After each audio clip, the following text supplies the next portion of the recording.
করতে পারবেন যদি বলেন যে আমি ফোন করতে যাব কেন? আমরা তো কাগজ দেখতে আসছি নিশ্চয়ই। আমরা আসছি আইনের ভাষায় যেটা বলা। ফোন নাম্বার দেব স্যার। আমি বলি আমরা দেখতে আসছি আপনি আইন কানুন মেনে পেট্রোলিয়াম আইনে যেভাবে বলা আছে এভাবে আপনি সংরক্ষণ করেন কিনা, মজুত করেন কিনা, আপনার তো লাইসেন্সও নাই আর আপনার এখানে রাখার ব্যবস্থাও নেই। দেখেন এখানে কি তেল লেখা আছে লাস্টে কি হবে? ধরেন কেউ একজন আপনার বন্ধু বা শত্রু কেউ একজন যদি একটা কাঠি মেরে দিয়ে যায় কি হবে?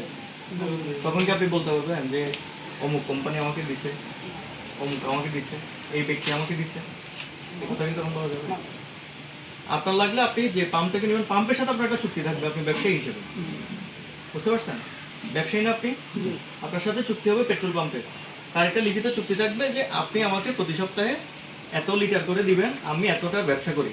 সে এটা অনুমোদন করে, বিটিসি থেকে অনুমোদন করে আনবে যে আমি প্রতিদিন 200 লিটার করে এই ব্যক্তি উনি ব্যবসায়ী আমি দিই। কারণ আপনার কিসের ব্যক্তিগত খারাপ নেই, আমরা সাধারণত এরকম পাই।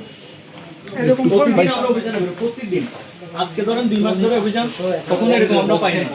আপনি রাখেন ভাই, আমরা কালকে 2 ঘন্টা মিটিং করছি। আপনি রাখেন, আপনি পেট্রোল পাম্পে নিয়ে রাখেন, এগুলো এখানে রাখেন। এটা সবচেয়ে বেশি কার্যকর।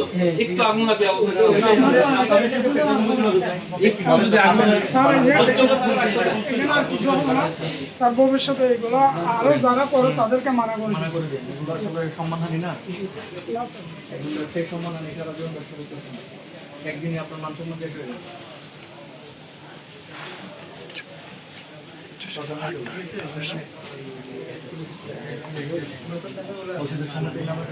কালকে করে না ওনারা গেছিল, ওনাদেরকে বলে দেওয়া হয়েছে আপনারা একটা পেক পয়েন্টের জন্য